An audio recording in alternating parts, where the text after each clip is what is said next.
Hello everyone, my name is John Dube and this is Truth Unveiled. Today I want to talk something about that can feel uncomfortable but is actually really important.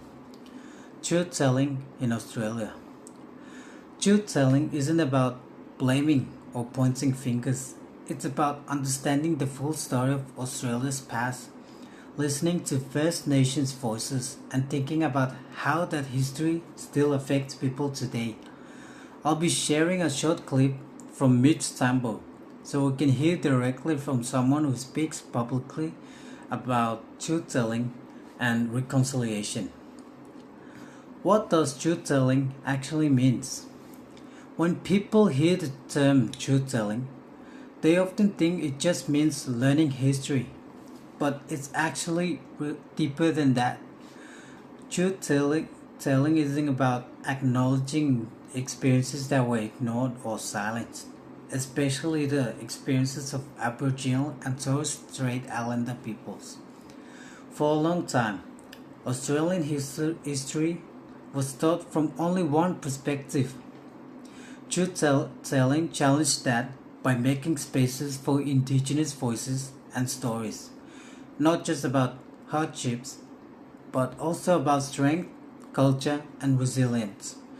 It's not about making people feel guilty, it's about helping people understand where the country has come from so we can move forward together with more honesty and respect. What are the barriers and enablers to truth telling?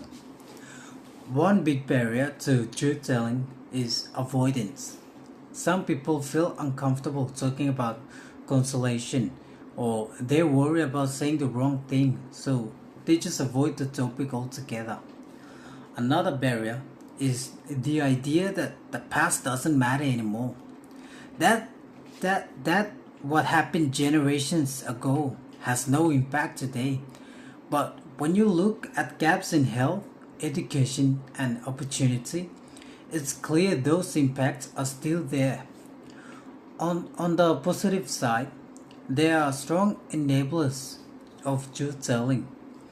Education plays a huge role, so does storytelling, whether that's through media, art, public conversations, or community spaces. Most importantly, truth telling works best when First Nations people are leading the conversation, not when others speak for them. Why truth telling matters today? Truth telling isn't just about looking back, it's about what kind of future Australia wants. When, when people understand history more honestly, it builds empathy and trust.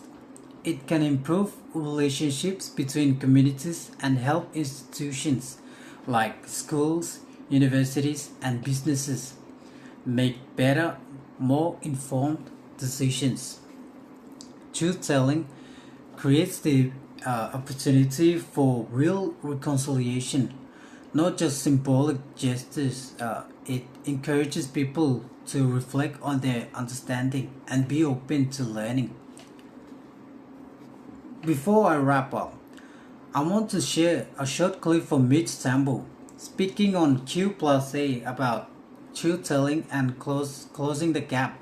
Is that's where we've got a greater scope to build capacity, build empathy, build a heart that's geared towards hearing our story, sitting with us and hearing our truths. You know, we can't turn our head away anymore to the truths of what happened here. And it's not to point fingers, and I don't come from that position because I want to bring us all together so we can heal.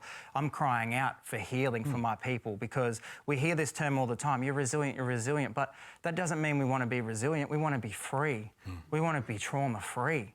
This transgenerational trauma stuff, it is scientifically proven that it can be passed on through the DNA. It is real. After listening to this, it's clear that truth telling is about division. It's about healing, honesty and progress.